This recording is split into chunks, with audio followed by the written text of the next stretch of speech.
어떤 목사님이 뭐 그런 말을 하더라고요. 자기가 하는 설교가 다 맞는다고 할 수도 없고 다 틀린다고 할 수도 없고 뭐 이렇게 얘기하는데, 오늘 제가 여러분에게 말씀드리는 설교가 뭐 다 적용되는 건 아닙니다. 그러나 저는 나름대로 상당히 일리가 있다, 좀 그렇게 근거가 있다, 이렇게 생각을 합니다. 세계 여러 나라를 한번 인류, 이류, 삼류 나라로 한번 이렇게 나누어 본다면 어떨까요? 만약에 여러분이 인류 나라다 그러면 아마 뭐 틀림없이 뭐 미국을 필두로 해서 뭐 영국, 프랑스, 독일, 네덜란드, 스칸디나비아 3국, 또 호주, 뉴질랜드,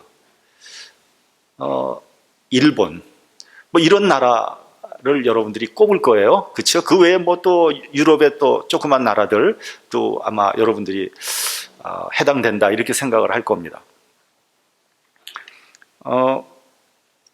이류국이다 그러면 이제 좀 기준이 뭐하죠? 아마 중진국 정도 될 거다. 삼류국이다 그럼 어떤 나라를 꼽을까요? 아마 지금까지도 기하선상에서 허덕이고 있는 나라들, 혹은 군부 독재가 판을 치는 나라들, 이런 나라들이 아마 삼류국가다, 이렇게 얘기를 할 겁니다. 그러면 그런 나라가 어떤 나라냐? 뭐 동남아시아, 또 중동 지방, 그런 나라가 되겠죠. 또 아프리카 거의 전부다. 또 중남미 아메리카, 몇 나라 빼고 나머지는 다 거기 다 들어갈 겁니다. 그럼 우리나라는 어디쯤 위치해 있을까요? 인류 국가라고 하기엔 좀 부끄럽죠? 자신 있게 인류 국가다 이렇게 얘기하기는 좀 부끄럽습니다.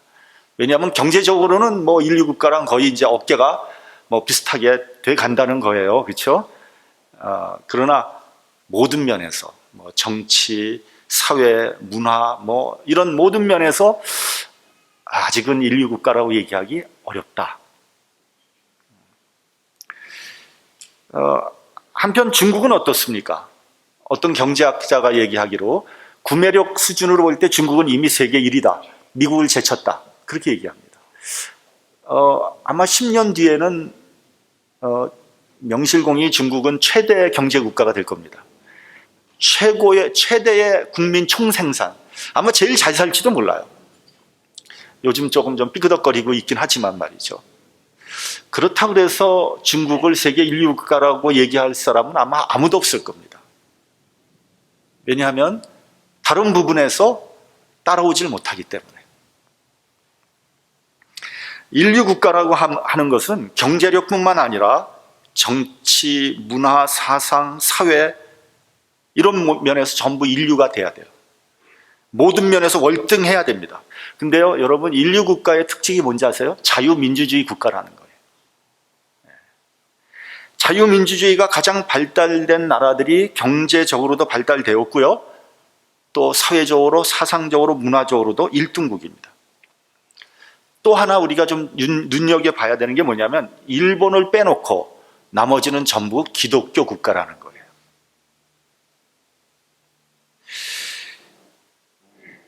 그 나라의 사상과 문화의 배경에는 기독교가 있고 그 나라에서 기독교의 영향력은 압도적이죠. 기독교가 그들의 정신문화를 지배했고요, 그 정신이 지금의 인류 국가를 만들었다. 아마 이 의의가 별로 없을 겁니다. 그것을 연구해서 책으로 쓴 것이 바로 막스 베버의 프로테스탄티즘의 윤리와 자본주의 정신입니다. 오래된 책이지만 성경을 보면요, 너희가 먼저 그의 나라와 그의 의를 구하라, 그리하면 이 모든 것을 너희에게 더하신다, 그렇게 말씀하셨습니다. 예수의 도와 정신을 추구한 결과 그 모든 것을 더한 결과를 가지고 온 거죠. 그렇다면 일본은 어떻게 된 겁니까? 저는 일본도 일본의 근대화 과정에서 기독교와 서구 문화의 영향은 절대적이라고 생각합니다. 절대적입니다. 일본이 비록 기독교를 종교로 받아들이진 않았지만 그들의 문화, 그들의 정신, 그들의 사상에 기독교 사상은 엄청난 영향을 끼친 겁니다. 실제로 명치 유신을 이끈 사람들의 대부분이 기독교의 영향을 강력하게 받은 사람이었거든요. 한편 우리나라는 어떻습니까? 우리나라는 아마 해방 이후 6.25 사변을 지나고 나서 아마 세계에서 제일 못 사는 나라 5개를 꼽는다면 그 안에 아마 우리나라가 있었을 겁니다. 여러분 6.25 참전 16개국 아세요? 뭐 알 필요는 없어요. 그런데 그 중에 아직도 삼류 국가에서 헤매는 나라가 4나라가 있어요. 6.25 참전 16개국 중에서. 어딘지 아세요? 동양의 2나라, 아프리카의 1나라, 남아메리카의 한 나라. 예? 예, 아프리카의 이디오피아. 그 참전 국가예요. 다 굶어 죽는 나라에서 참 희한하죠. 또 예? 필리핀. 또 동양에서 어디 있어요? 태국. 예, 맞습니다. 그거 다 사실은 삼류 국가죠. 예. 남아메리카의 콜롬비아. 누구예요? 미리 공부해 오셨나? 축구나 잘하지. 뭐 형편없는 나라죠. 축구나 잘하지. 근데 그 당시 그 나라들은 우리나라보다 훨씬 잘 살았다는 거죠. 제가 지난 연말에 TV에서 알프레드 히치콕의 새라는 영화를 봤어요. 그 영화에서 재미난 얘기가 나와요. 거기 여주인공이 뭐라 그러냐면 자기가 지금 가서 대한민국의 어린아이들을 위해서 모금을 해야 된다는 얘기가 거기서 나오더라고요.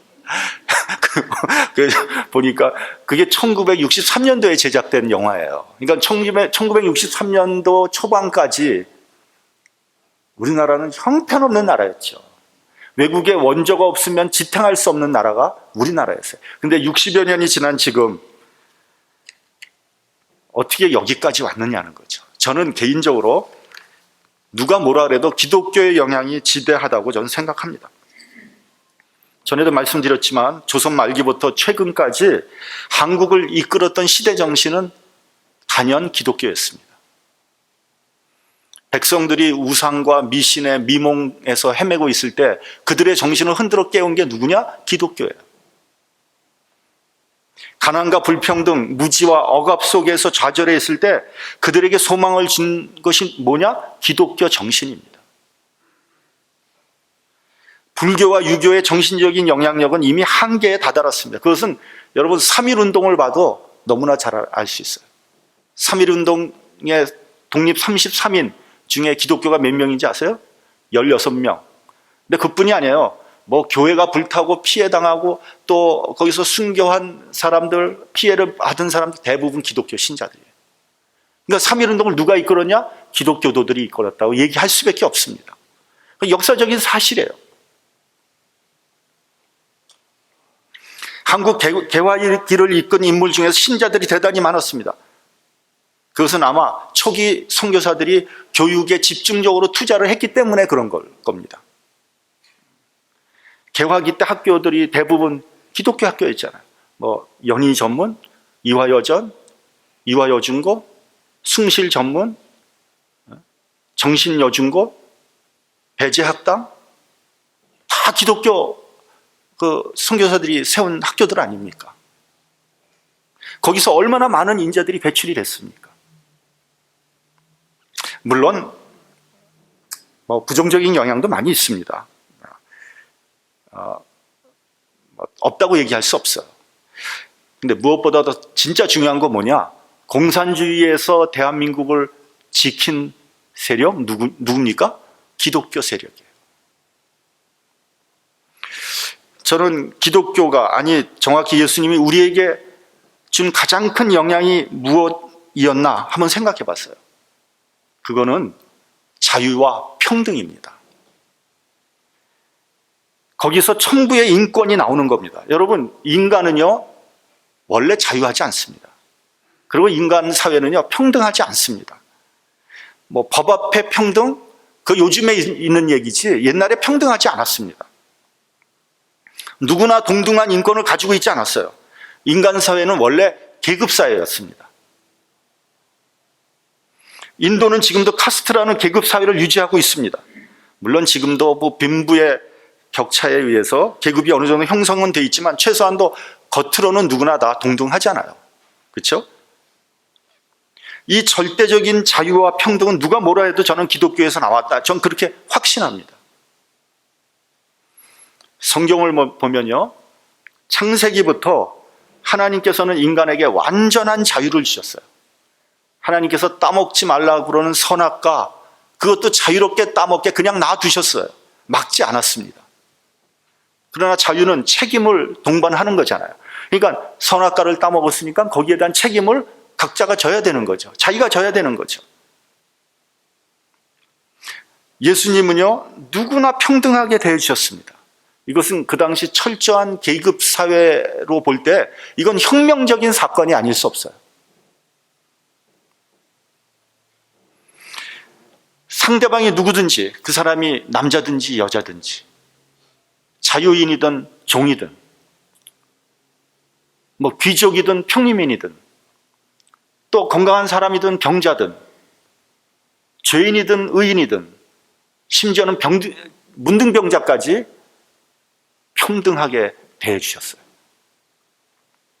예컨대 저는 이거 굉장히 이 성경에서 이 구절을 굉장히 좋아하는 구절인데, 누가복음을 보면 이게 나옵니다. 18년 동안 귀신 들려 앓으며 꼬부라져 있는 여자를 고쳐주죠. 그리고 이렇게 말씀하십니다. 18년 동안 사단에게 매임받은 이 아브라함의 딸을 안식일에 이 매임에서 푸는 것이 합당치 아니하냐.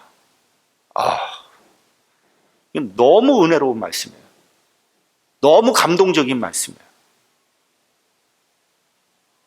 18년 동안 병들어서 꼬부라져 있는 여인, 사람 대접도 받을 수 없는 그런 여인, 그런 저주받은 여자를 아브라함의 딸로 불러주셨어요. 병에서 자유함을 주신 것은 물론이고 아브라함의 딸이라고 대우를 해줌으로써 누구나 다 평등하게 대해주신 거예요. 이건 정말 엄청난 일이 아닐 수 없습니다.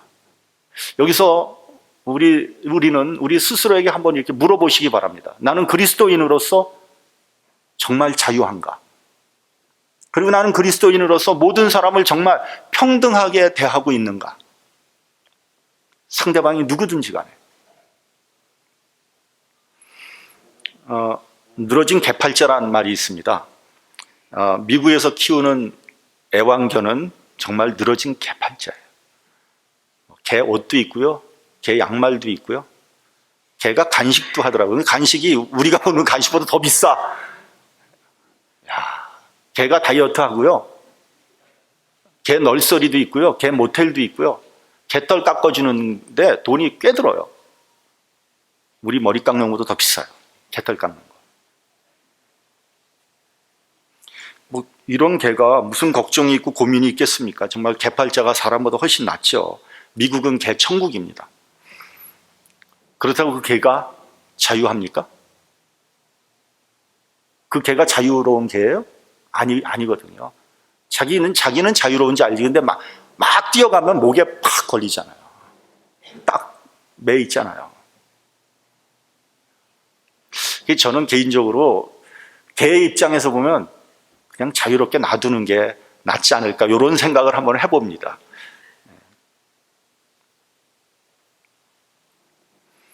여러분, 우리는 자유합니까? 경제적으로, 정치적으로, 사상적으로 자유합니까?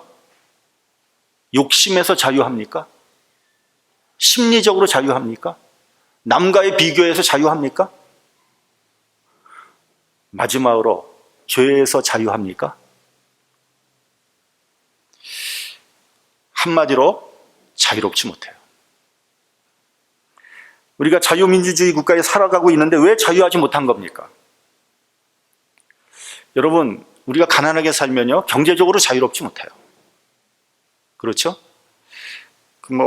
얼마 전에 한국에 몽고 간장이라는 데가 있는데, 거기 간장회사 회장님이 그렇게 툭하면 운전기사를 팼다는 거예요.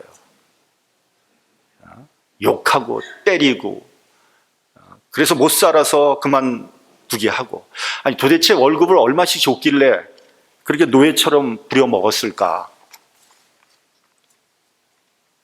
여러분, 가난하면요, 현대판 노예입니다. 근데 그것을 해결해 보려고 시작한 게 뭐냐면 공산주의예요. 그렇죠? 같이 일하고 같이 나누어 먹자. 평등하게 잘 살자. 처음엔 좋을 것 같았어요. 잘 되는 것 같았는데 나중엔 다 못 살게 됐어요. 그래서 지질이 못 살다가 단체로 망해버렸죠.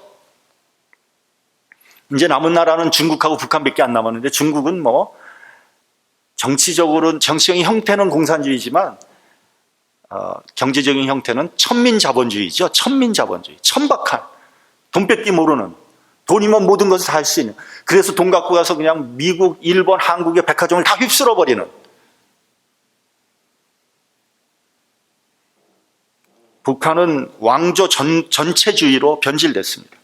평양에 사는 그저 몇십만만 살만하고 나머지는 다 굶주리는 나라, 거지 나라. 허풍과 협박과 거짓을 밥 먹듯 하는 최악의 나라가 되었습니다. 여러분, 우리는 어떻습니까? 우리도 심리적으로 자유하지 못해요. 욕심에서 자유하지 못해요. 가장 무서운 건 뭔지 아세요? 죄로부터 자유하지 못해요. 예수님은 요한복음 8장에서 이렇게 말씀하셨습니다. 죄를 범하는 자마다 죄의 종이라. 죄를 범하면 죄의 종인데, 여러분, 우리가 가난하면 경제적인 노예라고 인정하잖아요. 그렇죠? 우리가 병들면 육체에 얽매여서 두려워하잖아요. 정치적인 억압이나 사상적인 노예는 우리가 인식하잖아요. 근데 죄의 종이 되었다는 것은 깨닫지 못한단 말이에요. 내가 죄의 종이다, 그거 잘 모른단 말이에요.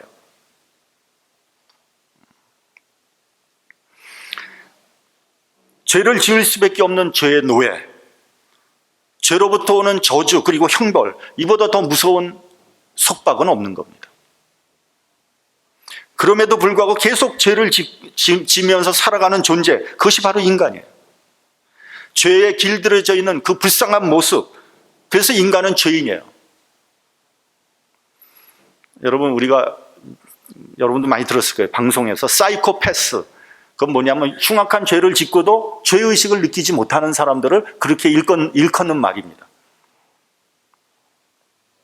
그런데 말이죠, 가만히 생각하면 우리도 죄에서 벗어날 수 없고 계속해서 죄를 짓는 것을 당연하게 여기고 그 죄를 합리화하고 죄의 관성 속에서 살아가고 있는 나는 도대체 누구냐는 거죠. 나도 사이코패스의 성향이 있는 거 아닙니까?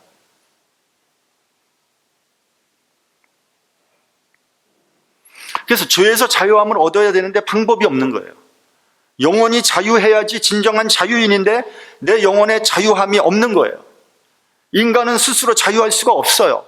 그래서 주님은 요한복음 8장 36절에서 아들이 너희를 자유케 하면 너희가 참으로 자유하게 된다. 예수께서 우리의 죄를 속량하시고 영혼을 구원해 주셔야 됩니다. 주님께서 자유케 하시는 역사가 있어야지 비로소 우리에게 자유함이 있는 겁니다. 이 세상에 어떤 규범도, 어떤 제도도, 어떤 법도 우리에게 자유함을 주지 못합니다. 오직 그리스도 안에서 참 자유함이 있는 겁니다. 오늘 본문은요, 참 자유함이 있는 사람에게 어떤 축복이 오게 되는지를 우리에게 말씀하는 그런 말씀이에요. 우리 본문 1절 같이 봉독하겠습니다. 본문 1절. 자, 시작. 일어나라, 빛을 발하라. 이는 내 빛이 이르렀고 여호와의 영광이 내 위에 임하였음이니라.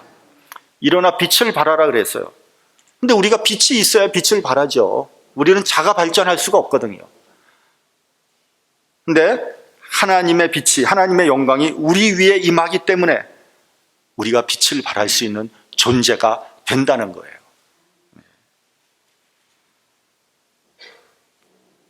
빛이 비치면 어두움이 물러나가는 겁니다. 2절을 보면 어두움이 땅을 덮을 것이라고 했어요. 캄캄함이 만민을 가리운다고 했어요. 여기서 나오는 어두움, 캄캄함은요, 죄를 상징하는 겁니다. 그 어두움과 캄캄함을 이길 수 있는 방법은 다른 방법이 아무것도 없어요. 빛이 비쳐야 돼요. 하나님의 빛이 비치는 방법밖에 없어요. 내가 아무리 밝게 하고 쓸고 닦고 소용없어요.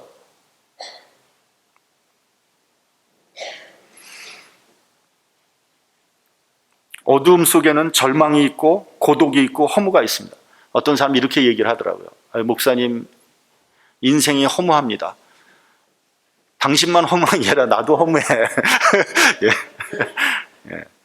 나 젊었을 때는 바빠서 먹고 사느라고 정신없이 살았는데 이제 좀 시간이 있고 여유가 생기다 보니까 내가 도대체 뭐를 추구하면서 살았는지, 앞으로 뭘 위해서 살아야 될지 생각해 보니까 한심하다는 거예요. 허무하다는 거예요. 여러분, 인생은 허무한 거예요. 문득 둘러보니 아무도 없죠. 고독한 겁니다. 왜 그러냐? 그 사람의 심령에 이미 어두움이 덮인 거예요. 어두움, 캄캄함이 이미 그 심령에 덮여 있는 거예요. 주님의 빛을 받아야 돼요. 주님의 은혜를 받아야지 소망이 생기는 거고요. 삶의 의미가 생기는 거고 생기가 넘치게 되는 겁니다.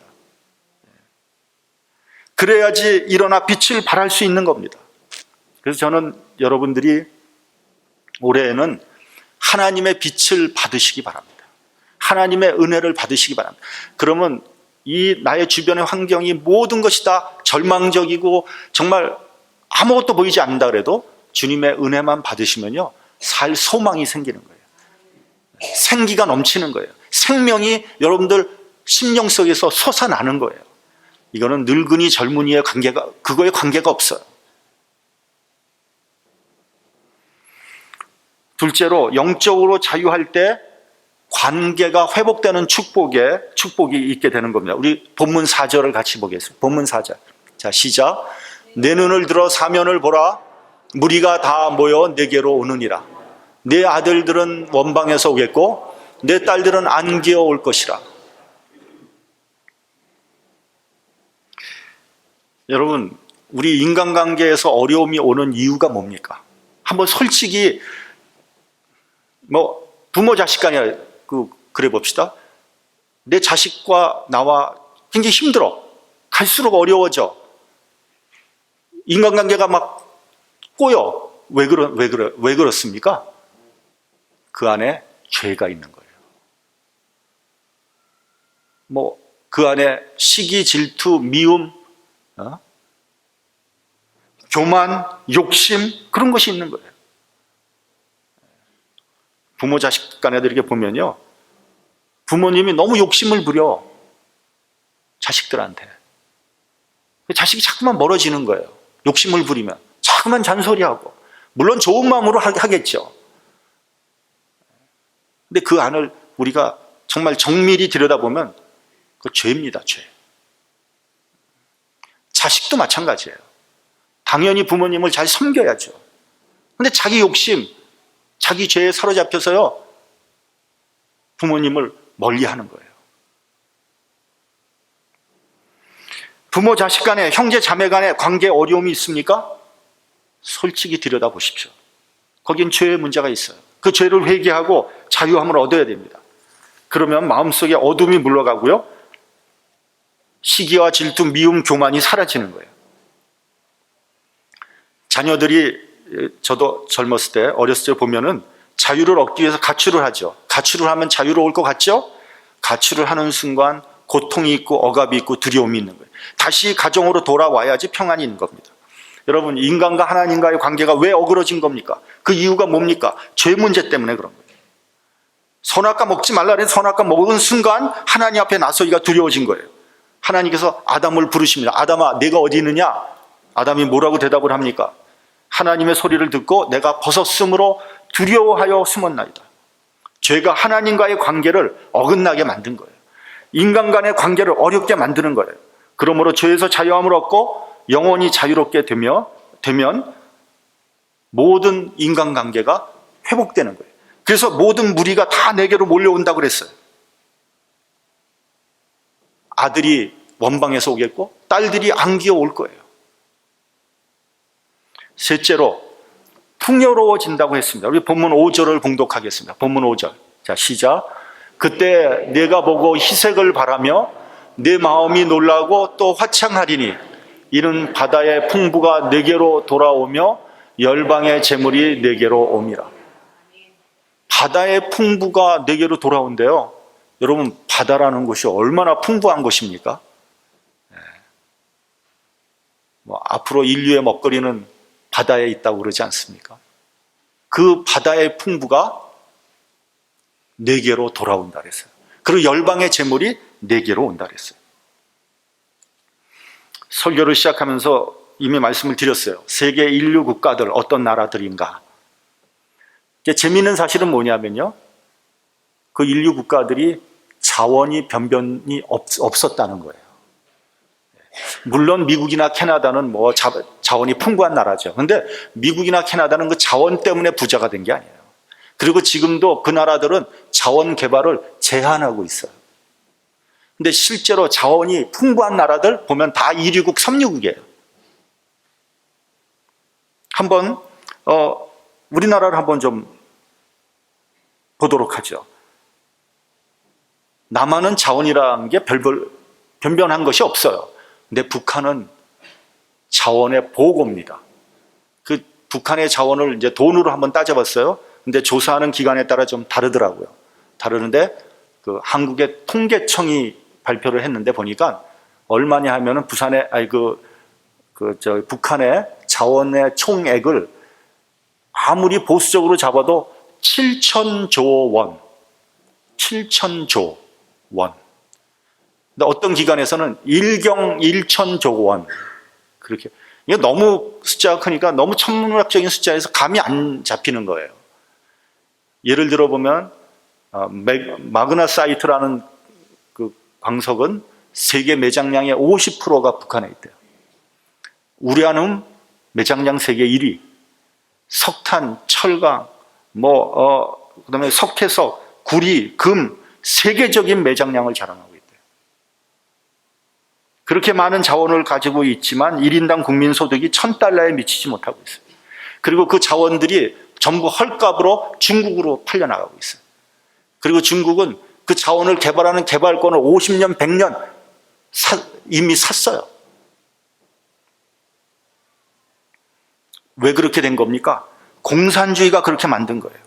이데올로기가 사람을 변질시킨 거예요. 북한은 말이죠, 보면은 육체 노동만 강조하지 정신 노동의 가치를 인정하지 않습니다. 그래서 여러분들 그런 소리 많이 들어요. 천리마 운동, 천삽뜨기 운동. 그래가지고 하루 종일 일하는 사람을 뭐라 그러면 노력 영웅. 그러나 연구하고 응용하고 이런 것을 장려하지 않았어요. 그래서 무슨 발전이 있겠습니까? 예를 들면 과일나무를 심는다고 칩시다. 근데 과일나무를 품종을 좀 개량하고 더 달고 맛있게 과일을 만들어내야지.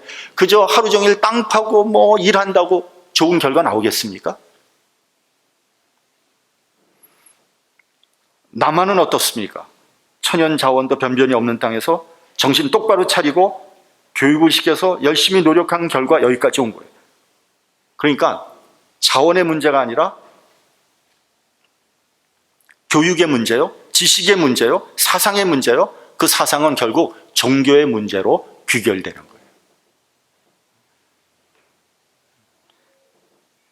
신앙이 바로 서면 정신이 바로 서게 되고요, 교육이 잘 되게 되고 결국 인간이 잘 되고 풍요로운 사회가 만들어지게 되는 겁니다. 궁극적으로 신앙의 문제예요.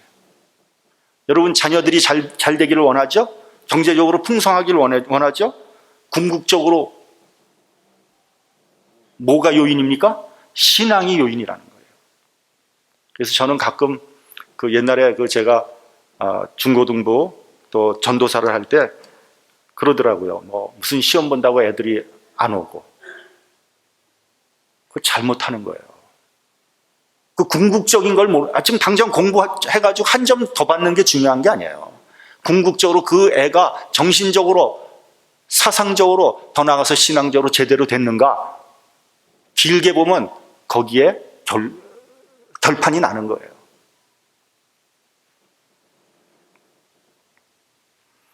마지막으로 9절을 보면 하나님께서 너를 영화롭게 하신다고 했습니다. 우리를 의롭게 하시고 하나님의 자녀로 삼으시고 영화롭게 하셨습니다. 하나님께서 영화롭게 하는 것보다 더 아름다운 삶은 없는 겁니다.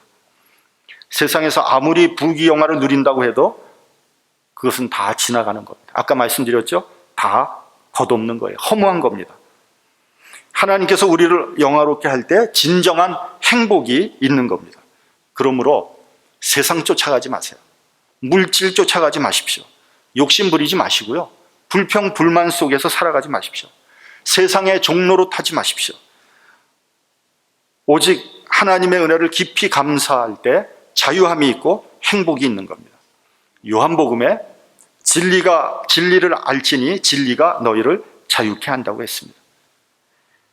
세상적인 자유를 하나님께 반납하고요, 하나님께 매일 때 진정한 자유가 있는 겁니다. 일어나 빛을 발하십시오. 하나님의 영광이 우리 위에 임합니다. 하나님의 은혜를 받아서 하나님의 빛을 발하는 저와 여러분이 되시기를 주님의 이름으로 축원합니다. 기도하겠습니다.